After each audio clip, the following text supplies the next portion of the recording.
Hi everyone, thank you for joining us for Is Your Pi Server Ready? Embracing UEFI and ACP at the Edge, ACPI at the Edge. We're just going to give it one more moment for more folks to join, and then we'll go ahead and get started. Thank you.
All right, everybody, let's go ahead and dive right in. So thank you again for joining us for Is Your Pi Server Ready? Embracing UEFI and ACPI at the Edge.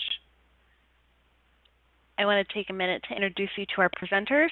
So we have Samer El-Haj Mahmoud, who is a Senior Principal Architect at Arm. And then we have Andre Workington, who is an ARM-enabled architect at VMware. Now I'll go ahead and pass it over to them.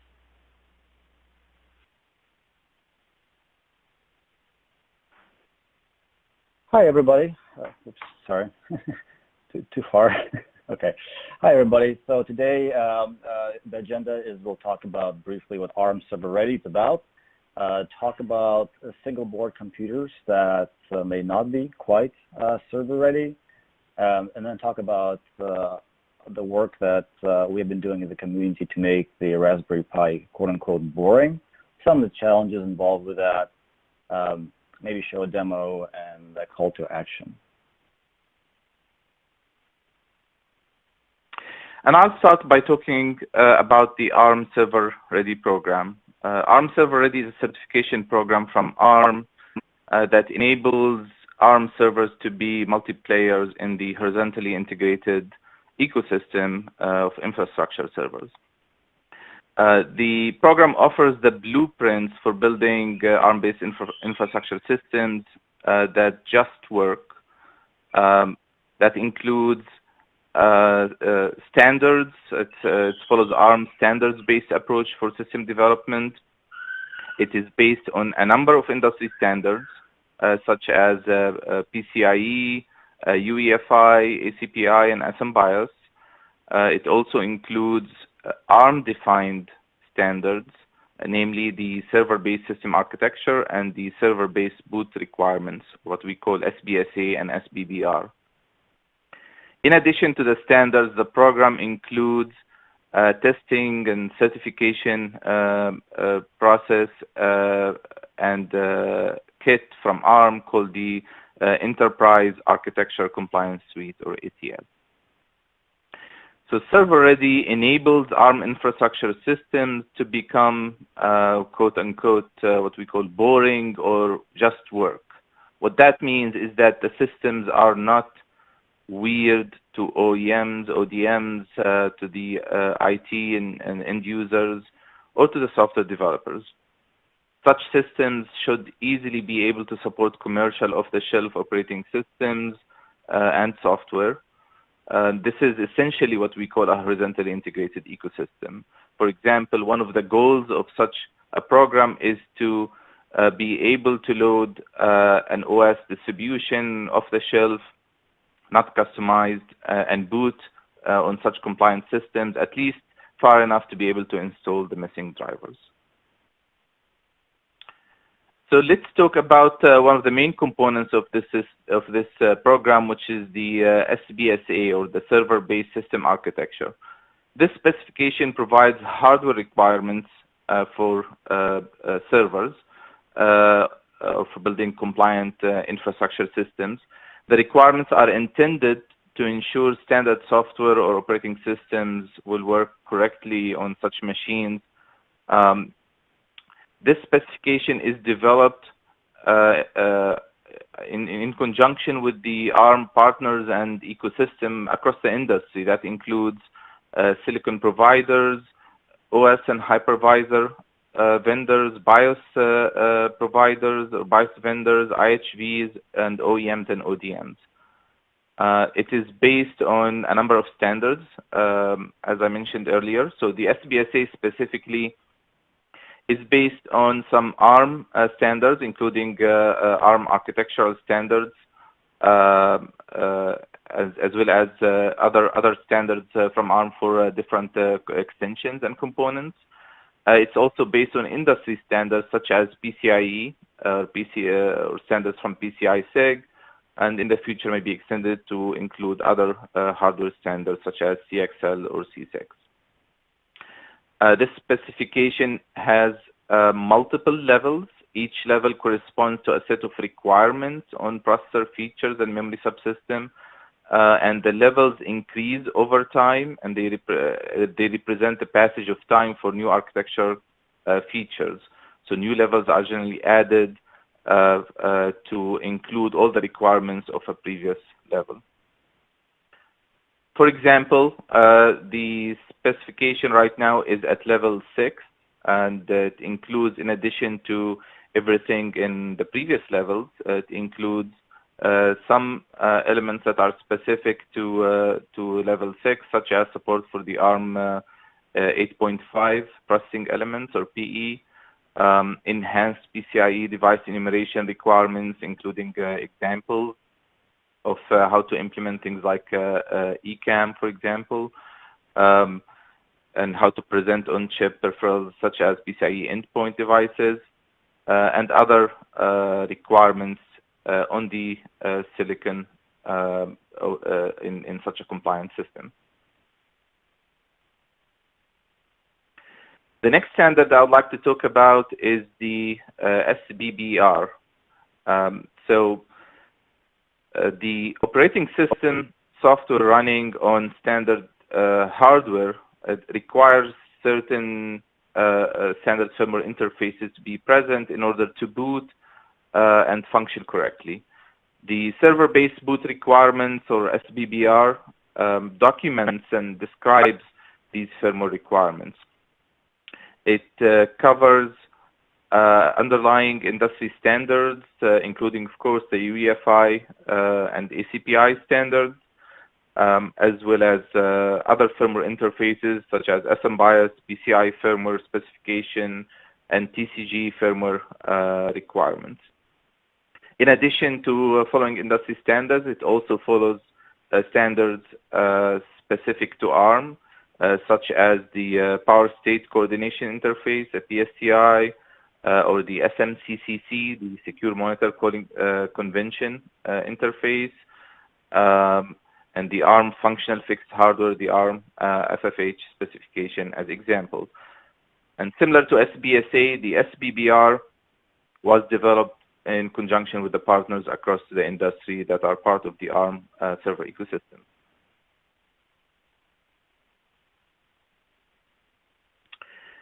So, where does this take us, and what about beyond servers? So today, non-server ARM devices are traditionally non-traditional. What does that mean? Such devices are typically treated as part of a vertically integrated ecosystem.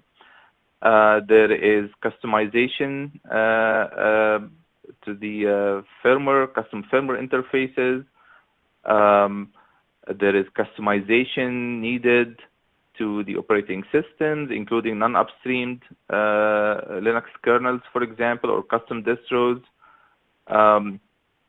Building your custom firmware and custom OS as part of the hardware and tied directly to the hardware results in overall poor support after just a few years for the life cycle of getting updates and maintenance on both your firmware and your operating system. So this has been generally the case even for the higher end devices in this class, as the silicon is getting more capable and the devices, the performance still at a low power can achieve more. It still it is positioned to be a class of IoT and edge devices that can perform well in that space, but without having a common horizontal ecosystem. These problems that we described of the vertical ecosystem are going to get in the way of the adoption and the proliferation of these edge device deployments using standard off-the-shelf operating systems. So can we do anything about this? Clearly, standards shouldn't be just for servers. I mean, if you look beyond the ARM ecosystem, that's just the way things have been done. You can go get yourself a laptop or a server based around one of the x86 implementations, and you don't have this question of whether you'll be able to boot an off-the-shelf OS or not. Okay, so clearly standards shouldn't be just for servers. Now at the last TechCon, which is ARM's premier customer event, ARM talked about standards being positioned to other segments, right, such as clients, in the case of laptops, right, or IoT and edge. Clearly, there's a whole lot of benefit to see that there should be kind of some base system requirements that would be applicable to all the application-grade ARM systems. That could include server systems, again, laptops, gateways, thin desktops, whatever you want. And although the current server standards may have things there that are actually specific to server footprints, many of those aspects clearly are generic enough. Now there is another specification out there called the embedded base boot requirements. However, we should be careful in understanding what exactly that specification targets. So that specification enables some degree of conformity in the way that the firmware and OS handoff works, but it does not talk about the standardizing and describing how the hardware should be interfaced, right? So some of the examples of that would be one of the more traditional ARM SBCs using U-boot with an EFI personality, yet that would still involve using the flattened device tree, which is an alternate model describing the hardware to ACPI being used by the operating system booted. Another alternative, another example of this would be some of the always connected Windows and ARM-based laptops where they use EFI, they use ACPI, but you cannot boot an off-the-shelf image that was not tailored to that specific SoC and that specific platform configuration. So, you know, the kind of the joke I have here is if you take the SD card out of the Pi and you put it into that NVIDIA board, it won't boot, right? And that's actually the problem that we would like to solve. So what can we do about it? Okay, so this is where we start talking about the Raspberry Pi. Now, the Pi is one of the highest volume boards out there. It's low cost. If you consider all the variants, including the older Raspberry Pi 2s and 3s, you can get yourself a 64-bit ARM system for tens of dollars. Okay, and conceptually, there are folks out there who have heard about the Raspberry Pi and have not necessarily heard about ARM. And the Pi is actually a vertically integrated ecosystem by itself, right? So what that means is the Raspberry Pi Foundation gives you hardware, gives you firmware, and gives you software that they endorse, and it's all part of one package, right? Now, many people in the community have gotten other software to run, ourselves included, on the Raspberry Pi, But the Raspberry Pi is a good example of how a vertically integrated ecosystem can succeed. My own personal opinion is that there isn't just that much room for vertically integrated ecosystems. So, for the rest of us, or for the rest of kind of ODMs in this space, you probably can't compete much with that. You probably don't want to own your own Linux distribution. You probably don't want to invent your own way of booting OSs. It's worked out for the Pi Foundation simply because they were there first, right? They staked out the ground and they have a pretty large community. They'll be around for a while. It's just one of the kind of the benefits of. Okay, so that's why Raspberry Pi 4 is because it's out there. Okay, it's low cost, and if you're going to target NSBC, right, and you want to prove to yourself and maybe the world that it is possible to make these cheapo systems actually be standards compliant, then why don't you go for the one that's the highest volume? The next question that is worth asking is, well, is that actually doable? Well, yeah, if you can do it for the Raspberry Pi 4, other things are significantly less strange, right? Now, the good news is between the Pi 3 and the 4 is much more standard. It has a regular interrupt controller now, compliant to the generic interrupt controller version 2 spec. It uses a fairly bland XACI USB 3 implementation, although it's connected in a fairly non-bland way as far as PCI Express go. But hey, the good news is we can probably ignore PCI Express because there's no actual physical slot on the board. So it doesn't really matter. As long as you can just expose the USB to the OS, it's probably okay. All right. Now, how should it be done? It should be done out in the open. It should be an open source project. The idea is to set an example and show others how it's done. That may necessarily be a fairly contentious subject because one of the arguments that could be made against it is saying, why don't you go pick a better system? Sure, but if you can show it on this one, which is the cheapest and the highest volume one, you're still providing a net benefit. Of course, we're all here in the UEFI forum. We would like to have everybody able to tinker with EFI implementations and do something interesting with them. Again, the ability that anybody can go grab an EFI implementation that's at least half useful for $30, I think that's a good deal. Now, there's a question in the audience about standards being specifically expensive. That's great. I think we'll get to that. Thanks for asking.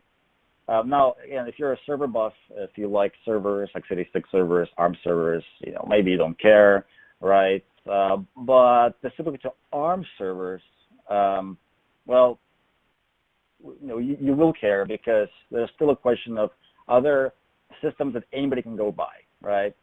And there are systems out there for $500, $900 and up, but the world, we live in a global place. Having a $50 device is actually an enabler. So one use case that I believe Summer had brought up is a silicon vendor was looking for a simple 64-bit ARM and UEFI solution to test their UEFI drivers, right, to make sure that they can port the network drivers to 64-bit ARM and validate them, right? And they weren't willing or able to invest more money. Projects always start pretty simple, but this was an enabler for them, okay? Right, so even for servers, it helps push the envelope. It also provides, provides that link to developers. That developers can use cheaper systems to go develop software that can then run on servers. Okay. Now, what can you boot? If you could make Raspberry Pi 4 actually compatible to standards, what could you boot with this? Well, you can obviously boot Linux, which today is the primary SBSA, SBBR kind of software ecosystem that exists for ARM. NetBSDs can be booted in that way as well using ACPI. And I'm from VMware. We've been working on ESXi and ARM, which is not a product, but ESX does require ACPI, and it works as well. And we've been doing work on getting Windows up and running as well on the Raspberry Pi 4 using ACPI, which is based on the prior effort to get Windows running on the Raspberry Pi 3. But in general, right, you can see that, of course, with the Raspberry Pi 4, maybe it can't be made fully compliant, right? But even if you get there 99% of the way, that's still better than nothing, right? Of course, you can get your non-ACPI EBBR OSs, you can device tree running. The EBBR ACPI aspect that I point out is, again, some OSs like Windows have some requirements in ACPI in a way of describing something that doesn't quite fit anything that we can call a standard. Then, well, that's why I'm not calling it a EBBR. Here's a good question. Can't you use Linux boot or U-boot? Yes, you can. That's the wonderful world we live in, or anybody can do whatever they want.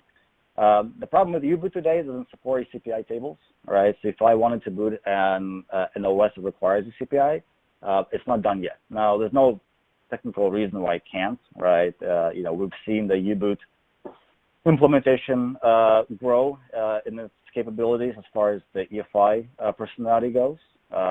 Same goes for Linux boot. Could Linux boot be mimicking enough of the EFI interface to boot an ACPI OS? Probably. Again, right, there's no technical limitation. Why not? In fact, I personally will welcome to have alternate EFI implementations out there. I think it will help everybody. But if you look at, not making it weird, right, which is a very important aspect for ServerReady in general, if somebody is just used to a workflow that involves a Taino-based EFI implementation, right, then why not, right? That's fine to do. Again, standards, are standards too expensive? I don't think so. Again, it depends on where you where you pigeonhole it, right? So standards are clearly not expensive for customers, right? Because if a customer buys into some kind of doohickey, right, so they will deploy, say, a Raspberry Pi, and then 3 years down the line, they figure out it's not large enough for them, or they want to move to some kind of NVIDIA board. It's expensive for them to even move now because there's no degree of compatibility, right? They're probably using a custom kernel. They're probably using a custom tweak distribution. Raspbian is Raspbian. NVIDIA does their own stuff, which is not upstream Ubuntu yet. You can't even move the SD card. Now, a standard is expensive. I don't think licensing off-the-shelf IP blocks from Arm is expensive, but I'm not a hardware person. I think in the end, differentiating on things that none of your customers care about, like how your UART works or how you describe memory, does end up being expensive, right? So, maybe you can kind of like slap together a chip, but then if you keep slapping together a chip every time you ship something, first of all, that's effort you have to do, and then you have to own the hardware side of those hacks, right? Which isn't great either. And then, your customers aren't, why would they go with you if they can go with somebody else who doesn't have a problem of vast incompatibility, right? And the thing the ARM folks may not really understand is that, well, there are other chips out there that don't have this problem, right? And the software will run on a small x86 SBC just as well as it will on a large server. So we have a bunch of questions which I think are actually worthwhile to answer. Is there a library that can translate device tree into ACPI? So that is actually a project that ARM is working on, and then I think Summer can answer that. Are there low-cost devices designed to run firmware? So how do we check their compliance spec? Okay, so there's an ARM, there's an architecture compliance suite called ACS, which does a good job of testing compliance. Now, you're right that the way that these standards are formulated today, it is for servers. And so you are ignoring the elephant in the room. That is, there are things that happen on the edge in client space that don't happen in servers. One of these is gating hardware down, is variable clocks, the fact that there's a degree of configuration that needs to be exposed, such as pin groups being shared with multiple devices, right? Things that, okay, so generally maybe describable in ACPI, but not formulated in a specific spec, right? And so this is why I guess the pinky promise I can say is that there is this realization that, ServerReady, maybe 90% of ServerReady applies to non-server footprints. So there should be some other name or moniker for that. And maybe you can imagine that there's a base spec that covers everything, and then there are addendums that specifically target footprints, right? One of these footprints could be IoT, because of these footprints drive the requirements, right, on what must be supportable. Hopefully that helps answer that. But okay, let's move on with the presentation a little bit. Okay, so where does the Pi 4 firmware originate? It has its roots way back in the Raspberry Pi firmware that was originally implemented by Microsoft as part of the Windows IoT Core. Microsoft published the 32-bit UEFI. It was based in Tino Core. 4Pi23 is part of that OS release. Now, Art I'm sorry, Art, for ruining your name, did an early port to 64-bit Pi 3. What differentiated that code from Microsoft was that it was based on the latest Tino Core, and also because it used this ARM secure firmware called Trusted Firmware to abstract CPU and power state coordination, which is how it's traditionally done these days, right? So what it means is there's you can look at it as a SMM-like mode, but it has its own system calls, which are called secure monitor calls, which are used to turn on CPUs, turn off CPUs, power off the system, reboot it. So I saw Art's work, I saw Microsoft works, and I thought it'd be great to kind of slap these two together. It wasn't that easy, but what's cool is that ended up with a Raspberry Pi implementation for Pi 3 that was 64-bit, capable of booting most Linux distributions using device tree. Was actually used to bootstrap NetBSD UEFI support on ARM 64, and then strangely enough, it was in the end we were actually able to run Windows, which I thought was pretty cool.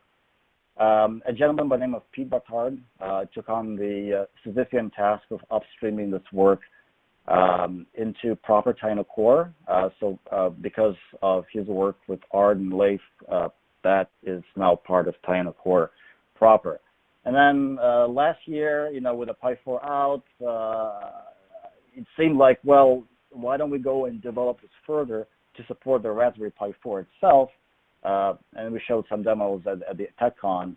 And it seemed like it was feasible. Another gentleman by the name of Jeremy Linton at ARM contributed the PCI Express support for EFI itself. So we have USB 3 support. And ever since then, things kind of started magically clicking, right? We have Linux booting to a degree. We can talk about that. We have NetBSD booting. We have even Windows booting. We have ongoing work to develop a network driver for the onboard networking port. Long story short, there's a GitHub project. It is not so. It contains staging branches, right? Because remember, the real code is in Tino Core upstream, right? But there's some ongoing work that happens on GitHub. That's where the release is published, because Tino does not publish. There's no binary releases being built from those platforms, so we build our own. There's a blog that you can use to read about new releases that happen for this. And although it's Pi 4 UEFI.dev, I do point out also some of the Pi 3 firmware releases that happen. And finally, we do have a Discord server. Well, we don't have a Discord server. ARM has a Discord server called Developer Ecosystem, where we do have a channel that most of the developers hang out on. Okay, so that's the GitHub, like I mentioned. It tracks Tino Core. Basically, this project is upstream, and all the work is expected to be done upstream. And you're really, unless you're just messing around and you want other people to look at it, you don't have to go look at that code. We have a bug tracker there, which may be fairly novel. I guess I haven't seen many other EFI implementations with bug trackers, but we do track issues. So if you find something that doesn't work or question, please raise it. We'll actually get to it. We run ACS report. We have ACS reports up, so we can actually track how well we're doing on compliance. Okay, great. Now that's the blog. Fine, I talked about that. You can read about some of the reasons why we're doing this work. So what works? Trusted firmware, which, by the way, we didn't implement. Somebody else kind of owns that bit, I believe, some folks at ARM. So that supports the Raspberry Pi 4 pretty well. We support, within EFI itself, we support video, we support USB. both USB 3 and the Type-C port. Obviously, serial ports, we support video pretty well. We support SD cards, and we have an in-the-works network driver. We also model MDRAM. This is code that's really derived from the Raspberry Pi 3 implementation, which is backed in the file with a Pi 4. We could actually move to using the SPI flash for that eventually. So that's pretty good. We can do PXE booting, iSCSI booting, RAM disk, HDT boot. Which, by the way, I think these are real, actual value propositions for Tino on the Raspberry Pi. Like if you want to do iSCSI boot without using UEFI today, it's a bit of a good luck moment. So obviously we can do inventory tracking using SMBIOS. We support device tree. That's most of the world today on the Raspberry Pi. We do have early ACPI support where we expose the USB controller, the SD controller, and networking. But there's some interesting challenges, which I think some of the folks asking questions alluded to. So first of all, there's an arbitrary DMA limit for PCI Express endpoints, for the root complex itself, and that's for its endpoints at 3 gigs. There are boards out there with 4 gigs of RAM. So what that means is an OS needs to figure out how to avoid straddling that last 1 gig, okay? Additionally, Raspberry Pi has this interesting architecture where most of the quote-unquote legacy devices are behind the GPU, VPU, and which have an additional limitation of 1 gig DMA. It can only address the first gig of RAM, and there's a bus address translation happening there. Okay, so that's kind of interesting. Now, inherently, by the way, that doesn't violate service standards, but it's not being done. And so when we looked at this, none of the OSs even supported dealing with those kinds of ACPI descriptions that are required for that. So this is pretty interesting. Again, the pipe dream was that we could expose the XHCI directly through ACPI, even though it is a PCI Express root point, because PCI Express is not ECAM, so it's not done the same way as the x86 or ARM servers. It couldn't be easily exposed to the OS without requiring an OS driver. So, but then guess what? There's no slot, so we can just expose the straight memory I/O ranges. And that actually works, that works pretty well.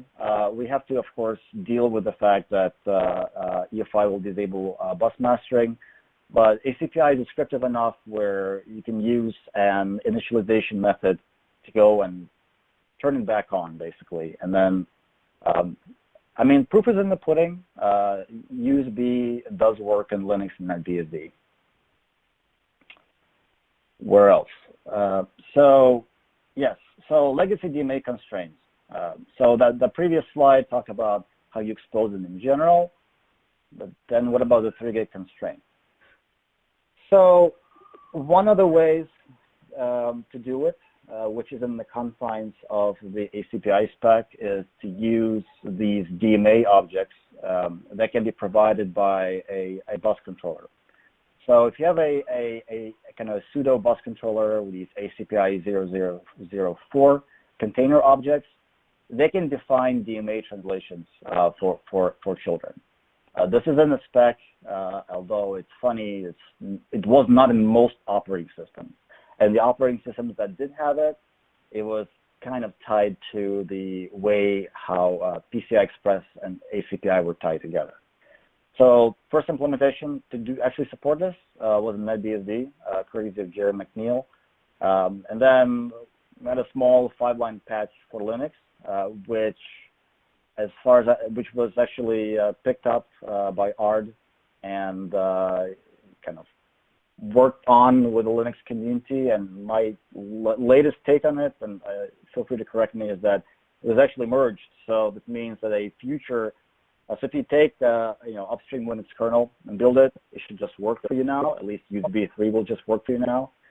So that's one way. Another way that I believe ARD proposed was that you could use the ARM IORT table, which is it's like the DMAR. It's an IO menu table to go and specify the DMA constraints there as well, even though there is no SMMU on the board.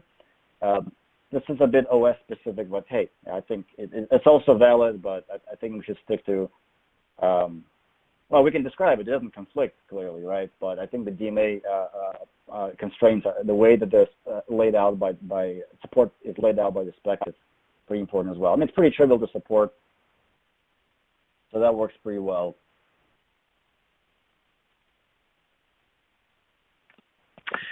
Okay, so towards of a call to action or what is next. The first is a call to action on the Raspberry Pi for firmware project itself. So what you saw was a description of a mostly community-led project with interest from ARM and VMware. But it's really calling for help of anyone who is interested in contributing to this project, solving some of the issues, filling in some of the gaps of the features that are still missing. We have a Discord chat channel available on the ARM developer ecosystem server. In order to join that chat channel, if you are interested, you can see the link on the blog. The link is provided there. You can also contact Andre or myself if you have questions about this project. But what about beyond the Pi? There are other platforms out there, similar classes of devices that are of interest. Things like the NVIDIA Tegra-based platforms, Rocketship, RK3399-based platforms like the Pinebook Pro is a very interesting client laptop that would be interesting in this space. Another platform that's not listed here is the NXP IMX8. That's also a platform that could fit very well in this type of work. So there is other platforms that similar reporting efforts could be done, but it's also there could also be improvements on the firmware side. So that includes, of course, contributions to Tiano Core. As we go through this work, I imagine that some of the contributions to Tiano Core to EDK2 would be beyond just Raspberry Pi specific. They may offer improvements to other platforms using that code base. There could also be UEFI implementation improvements on for U-Boot, for example. Today, U-Boot with UEFI support supports device 3 and implements the ARM SBBR specification. There is potential here to also add the ACPI support if that community sees the benefit there, and have both abilities, just like the Raspberry Pi code has support with the ACPI and the device 3 code. You could have more implementations outside Tiano code that have support for both. So if you are interested, if you would like to participate in these, contact us. Finally, there is also the ARM Server Advisory Council, or the ARM Ecosystem Standards Committee that helped shape these and define these standards. If you are one of the companies that are players in this space, OEM, ODM, OS vendor, etc., you could join and help participate in the standard definitions as well. So I think that one of the things is to call it out.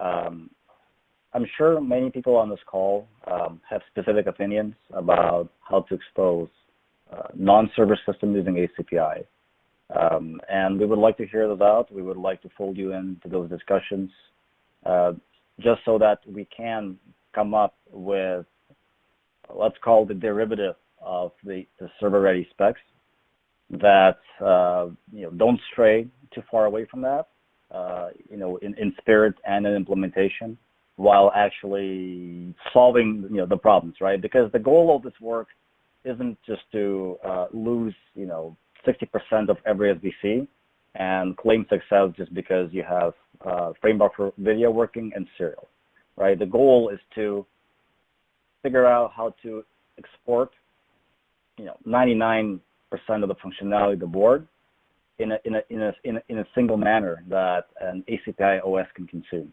right?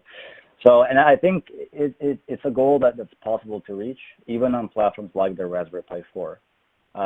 Somebody made the comment that ACPI on UEFI is already available on U-Boot, and that's fantastic. And I do remember that U-Boot did have some ACPI support for x86.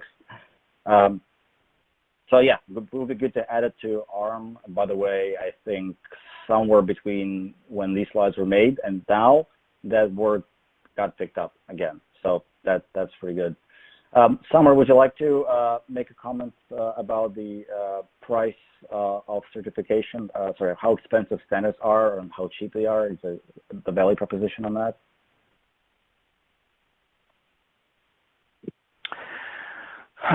On how expensive the standards. Like that was the question: is why bother?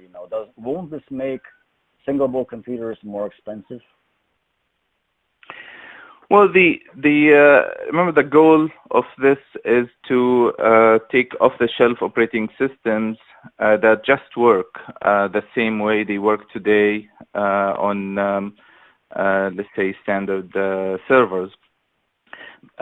Getting such to this level is actually will reduce total cost of ownership, because you don't have to maintain your own distros, your own firmware patches.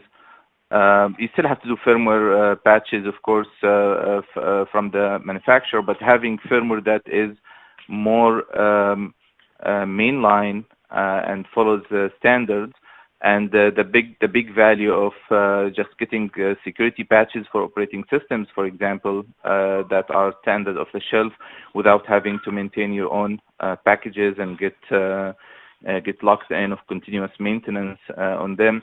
And then when the hardware maintenance life cycle is reduced, or the level of support is reduced, then you no longer can get the updated OS patches.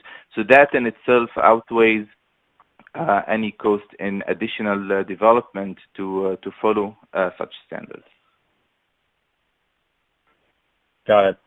Another question that was asked is specifically, this is actually pretty interesting. All questions are interesting, but this one is very deep into the Raspberry Pi. Can memory be preserved in warm boot? So today, warm boot is done through a trusted firmware implementation. The trusted firmware implementation just does a hardware boot, right? So presumably you lose that. However, if you change the trusted firmware implementation to simulate a warm boot by not performing a full reset on the hardware, but just loading the BL3 payload, like the UEFI payload, then yes, that should be done. Capsule update is on the list of things that need to be figured out. So it is well understood within the Linux community that in order for the Raspberry Pi port to fulfill its sort of spirit mission of being a reference for anything, then it really does need to go show how that's done. Where is UEFI stored today? It's just stored in a file on a FAT partition on the boot media for the Raspberry Pi, which is most likely a SD card. Although it can boot from USB, but usually it's the SD card. So that's where the NVRAM is kept, for example, right? Would it be possible to do a capsule update? Probably, but probably if you were to do that and actually expose capsule update to the OS that way, then the firmware would need to start owning, either would need to start owning the SD card, right? Because that's where the firmware stuff is and where the capsule could be kept until it could be picked up. Or we have to figure out some kind of a Raspberry Pi hat with more SPI flash, which is again suboptimal because you don't want to go buy another duplicate just to go use UEFI wallboard. So I hope that helps. And if you're willing to contribute a capsule implementation, update implementation for Raspberry Pi, I think that would be fantastic. Summer, would you like to take the compliance issues and certification criteria question? Sorry, Sam or Andre, I think we're just about out of time right now. Oh, okay. Got it. It went by very quickly. But thank you all for joining us. As a note, these slides as well as a recording of the presentation will be available on the UEFI Forum website. Thank you all. Yep, thank you. Thank you.